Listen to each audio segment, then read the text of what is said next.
Ang view sa tuktok ng bundok na ito sa Zamboanga del Norte sa Mindanao, makapigil hininga. Sa mga gusto raw makita ang kabuuan ng Dipolog City, pumunta lang sa Linabo Peak.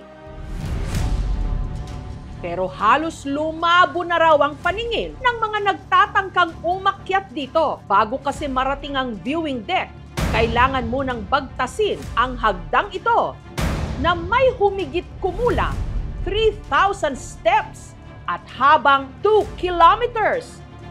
Parang napaaga ang iyong penitensya.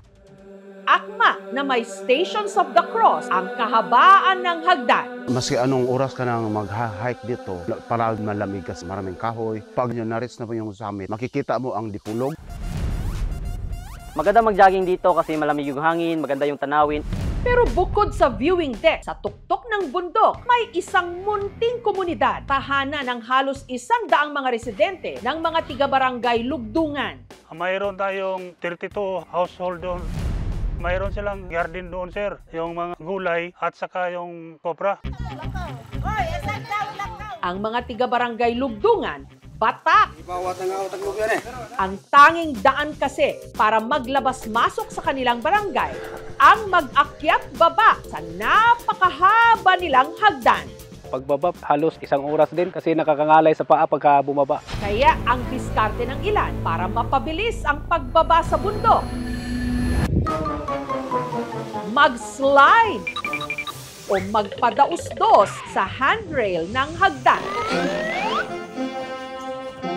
Ang video ng mga estudyanteng ito na nag-slide sa handrail para mas mabilis na makapasok sa eskwela, pinag-usapan sa linggong ito. Sila ang magkapatid na Kenneth at Clarence at Judicel at Judary, pare-parehong mga nasa high school na. Dahil nasa paanan ng bundok ang kanilang eskwelahan, inaabot sila ng mahigit 1 oras na lakaran bago ito marating. Kapag magamit kami ng hagdan, yung paa ko ay manginginig. Tapos pagdating naman din sa ibaba, mukhang wala na kami gana lumakad. Kaya mas pinili raw nilang magpadaustos sa handrail. 10 hanggang 15 minutos lang kasi nasa baba na sila. Kapag nagpapadausdos kami, hindi namin ramdam yung pagod dahil para lang kami sumasakay ng motor. Grade 6 pa lang si Kenneth, gawain na raw niya ito. Pero aminado siyang ito'y delikado. Pagka sakay na ako, kusog kay daga, kusog na kayo kuan, didit sa railings. Pag break na ako, nana akong kamot ng napilo nana. Subalit ito lang daw kasi ang nakikita nilang shortcut pababa ng bundok. At ng iba pang mga bata sa lugar, ginaya na rin siya. Pero hindi raw laging masaya ang magpadulas sa handrail. Ang kanila kasing pantalon na pampasok, takaw mantsa. Nagsapaw mi og kan short para dili mabuling to. At dahil umiinit daw ang handrail kapag tirik ang araw, para hindi mahirapang prumeno ang diskarte nila. Gumagamit kami ng karton para mas mapalakas ang pag-brake namin. Natatakot din ako para sa mga anak ko, baka mahulog. Kasi nahulog na ako isang beses dyan eh. Nasabihan ko sila na dahan-dahan lang. Kung pwede, wag na lang. Kasi baka mahulog, delikado pa. Kung dati, alas 6 pa lang ng umaga, pinakailangan na nilang maglakad papasok. Kapag nag-slide sila, kahit alas 7 na sila umalis, hindi pa rin sila nalilate sa kanilang 7:30 AM na klase. Pinipili po naming magpapadaos-dos para mas mapabilis sa pagpunta sa school. Parang lang kami naglalaro, nagpa-slide kami sa railing. Marami ding mga bata dito nagpa-slides. Na-enjoy po. Kasi mostly students and even teachers, no, yung gumagamit dyan. Kailangan lang siguro talaga na parang reorientation. We have to emphasize na mapanganib talaga yung ginagawa nila. Ito rin daw ang diskarte ni na Kenneth at ng iba pang mga bata sa lugar sa tuwing inuutusan silang mag-igib sa balon. Kapag naubusan kami ng tubig at summer na, ito po ang dadala naming galon para mag-igib kami sa 7 station.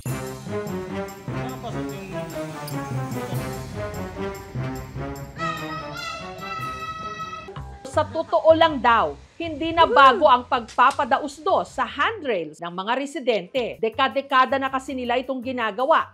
Ang mga naunang gumawa nito, batchmates pa ni Minda na ngayon 61 anyos na. At magpahanggang ngayon, ito pa rin daw ang ginagawa niya sa tuwing siya'y mamamalengke. Minsan wala akong mga bigas, walang pagkain dito sa mga apo ko. Tapos magpadayos-os ako para mabilisan ko yung pagdating ko sa baba.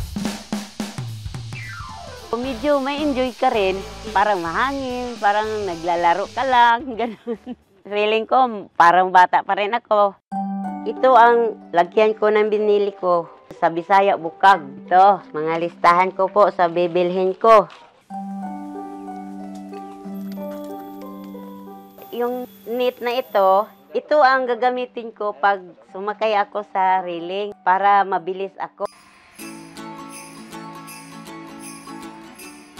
Balance, parang nakabike ka lang, tapos manghawak ka sa railing. At dahil may edad na, hindi raw siya pwedeng mag-apura. Slowly lang para hindi malaglag. Hindi pa po ako na disgrasya sa pagpadula sa handrail. Ingatan ko po yung sarili ko. Pagod pag maglakad. Yung likod mo na Hindi, magaan naman. Wala pa akong sakit pag wala pang laman.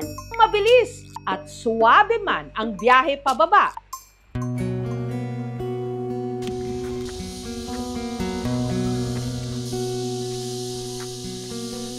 Kalbaryo naman daw sa tuwing siya'y uuwi, lalo na kung dala na niya ang kanyang mga pinamili. Wala kasi siyang choice kundi mano-manong akyatin ang hagdan pabalik. Mahirap talaga, lalo na pag marami kang mga binili, tulad ng mga grocery. Bubuhatin namin mga bigas, isang sako. Masakit yung mga liig namin, yung mga baywang. Mahingal ka talaga sa pagod.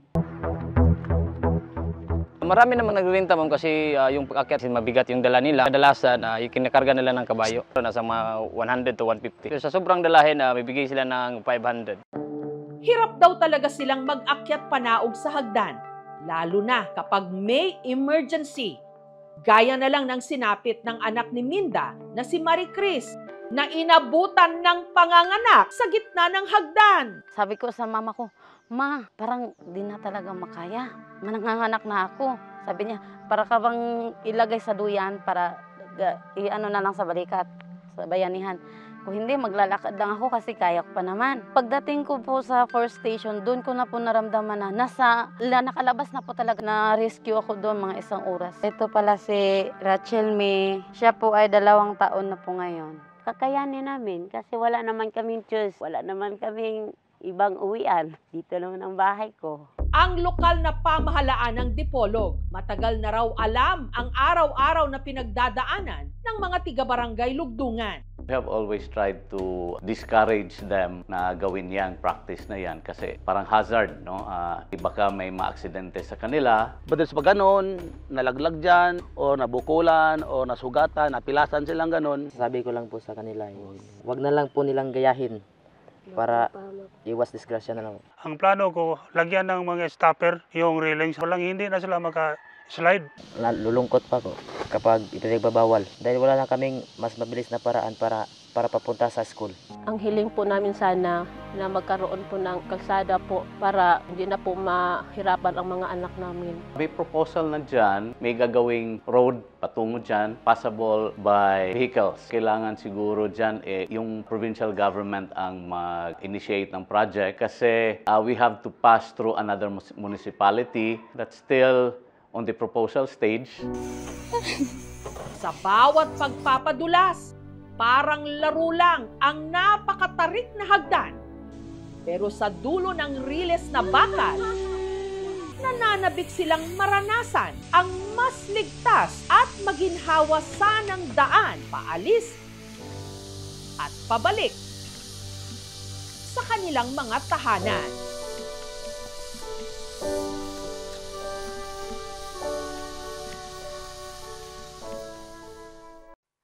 Thank you for watching, mga kapuso. Kung nagustuhan niyo po ang videong ito, subscribe na sa GMA Public Affairs YouTube channel. And don't forget to hit the bell button for our latest updates.